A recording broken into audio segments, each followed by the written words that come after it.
Assalamualaikum warahmatullahi wabarakatuh. Selamat malam teman-teman semua. Marilah kita panjatkan puji dan syukur kehadirat Allah Subhanahu wa Ta'ala karena telah memberikan rahmat serta hidayahnya, sehingga kita dapat berkumpul pada malam hari ini melalui Zoom meeting. Sebelumnya, perkenalkan saya Dea Mardatilah yang akan bertugas sebagai moderator dalam diskusi kali ini mengenai salah satu mikroba yang dimanfaatkan untuk industri. Nah, pada kesempatan kali ini kami akan membahas mengenai mikroba, yaitu Acetobacter silinum. Adapun anggota kelompok kami terdiri dari yang pertama ada Yatus Widiana Hanezatul Ardila, kemudian ada Dea Mardatilah, dan yang terakhir ada Erika Putri Kusuma Dewi. Baik teman-teman, sebelum kita mulai, marilah kita mengucapkan basmalah bersama-sama. Bismillahirrahmanirrahim. Selanjutnya, penyampaian materi saya persilakan kepada Erika Putri Kusuma Dewi untuk membahas mengenai apa sih Acetobacter silinum itu. Silakan. Baik, terima kasih kepada Mbak Dia yang sudah memberikan waktunya buat saya. Jadi, Acetobacter silinum ini merupakan bakteri yang digunakan dalam produksi nata yang berperan dalam produksi selulosa. Penggunaan bakteri dapat digantikan dengan Acetobacter sp, yang juga berperan dalam mengubah gula menjadi selulosa pada proses fermentasi. Penggunaan starter yang berbeda-beda dilakukan untuk memaksimalkan produksi nata sehingga menghasilkan karakteristik produk nata yang diinginkan. Selulosa bakteri diperoleh dengan cara memfermentasikan substrat cair yang mengandung gula dengan menggunakan bakteri Acetobacter silinum. Nah, di sini terdapat klasifikasi Acetobacter silinum. Berikutnya ada sifat-sifat Acetobacter silinum. Sifat yang pertama ada sifat morfologi. Acetobacter silinum merupakan bakteri berbentuk batang pendek yang mempunyai panjang 2 mikron dan lebar 0,6 mikron dengan permukaan dinding yang berlendir. Bakteri ini bisa membentuk rantai pendek dengan satuan 6-8 sel. Bersifat tidak mudah bergerak atau non-motil, bakteri ini tidak berwarna dan tidak mempunyai spora yang tebal di dalam dinding selnya. Nah, yang kedua ada sifat fisiologinya. Bakteri ini dapat membentuk asam dari bahan glukosa atau C6H12O6, etil alkohol C2H5OH, dan propil alkohol C3H7OH. Tidak membentuk senyawa busuk yang beracun dari hasil peruraian protein indol dan mempunyai kemampuan mengoksidasi asam asetat CH3COOH menjadi CO2 dan H2O. Sifat yang paling menonjol dari bakteri ini adalah memiliki kemampuan untuk menggabungkan reaksi antar glukosa atau polimerasi sehingga menjadi selulosa. Saya kembalikan ke moderator. Kemudian yang kedua ada pertumbuhan sel. Yang pertama ada fase adaptasi. Pada fase ini bakteri belum memperbanyak diri, tetapi baru mulai membesar, yaitu dengan adanya makanan dan penyesuaian diri dalam lingkungan baru.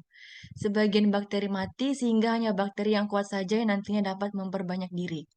Kemudian yang kedua ada fase pertumbuhan awal bakteri. Pada fase ini memperbanyak diri secara lambat. Bakteri mulai membesar dan mendekati ukuran maksimum. Pertambahan ukuran sel ini terjadi disebabkan karena adanya permulaan aktivitas metabolisme. Pada fase ini, waktu memperbanyak sel semakin lama semakin sedikit. Kemudian yang ketiga ada fase pertumbuhan eksponensial. Fase ini disebut juga sebagai fase pertumbuhan logaritma, yang ditandai dengan pertumbuhan yang sangat cepat.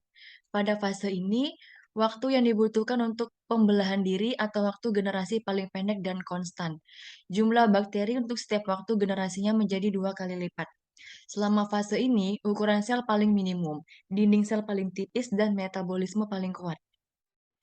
Kemudian selanjutnya ada fase pertumbuhan lambat. Fase ini, kecepatan pembelahan sel berkurang dan jumlah sel yang mati semakin bertambah. Hal ini disebabkan karena ketersediaan nutrisi telah berkurang. Terjadi penimbunan zat-zat beracun atau metabolit toksik dan adanya perubahan pH. Kemudian ada fase pertumbuhan tetap. Fase ini jumlah sel yang hidup menjadi tetap atau stasioner.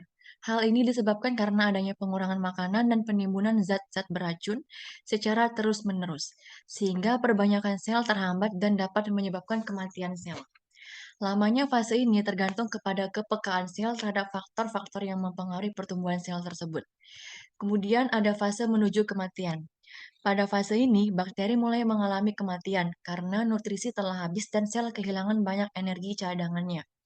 Kemudian yang terakhir ada fase kematian. Pada fase ini, sel dengan cepat mengalami kematian, hampir merupakan kebalikan dari fase logaritmik. Sel yang hidup semakin lama semakin sedikit karena sel yang mati semakin banyak. Kecepatan kematian dipengaruhi oleh nutrisi, lingkungan, dan bakteri. Untuk Acetobacter-Sillinum, fase ini dicapai setelah hari ke-25 hingga ke-15. Pada fase ini, Acetobacter-Sillinum tidak baik apabila digunakan sebagai bibit nata. Kemudian peran mikroba Acetobacter-Sillinum pada industri akan dibahas oleh Yatus Widiana. Silakan.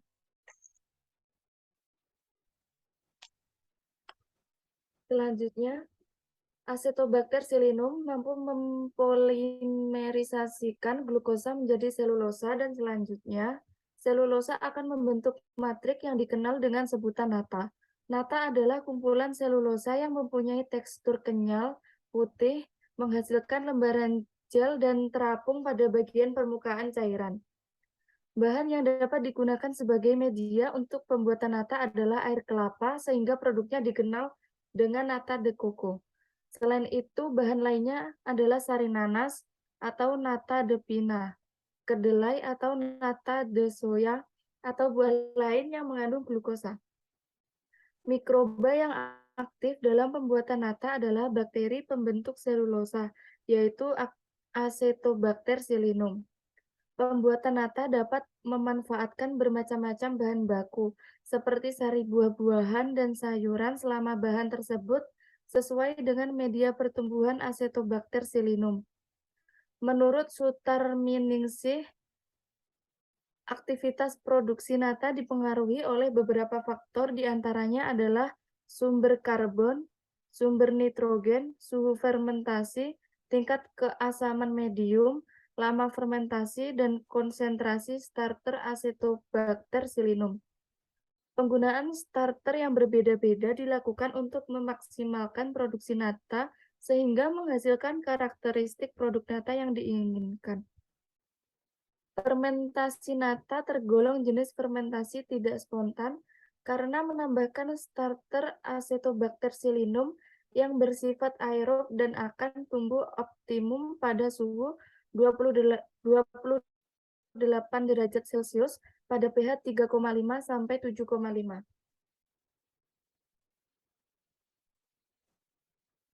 Selanjutnya, proses pembentukan nata oleh Acetobacter sillinum.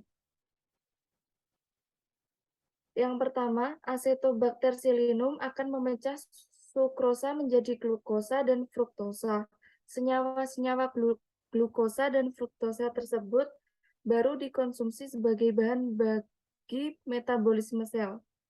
Yang kedua, Acetobacter juga mengeluarkan enzim yang mampu menyusun senyawa glukosa menjadi polisakarida yang dikenal dengan selulosa ekstraseluler. Yang ketiga, pembentukan nata oleh bakteri Acetobacter sillinum diawali dengan pembentukan lembaran benang-benang selulosa atau pembentukan benang tersebut pada mulanya tampak seperti flagel. Yang keempat, selanjutnya, bakteri Acetobacter sillinum membentuk mikrofibril selulosa di sekitar permukaan tubuhnya hingga membentuk serabut selulosa yang sangat banyak dan dapat mencapai ketebalan tertentu. Selanjutnya, pada akhirnya, susunan selulosa tersebut akan tampak seperti lembaran putih transparan dengan permukaan licin dan halus yang disebut nata. Oke, cukup sekian dari kami. Kurang dan lebihnya mohon dimaafkan. Saya akhiri. Wassalamualaikum warahmatullahi wabarakatuh.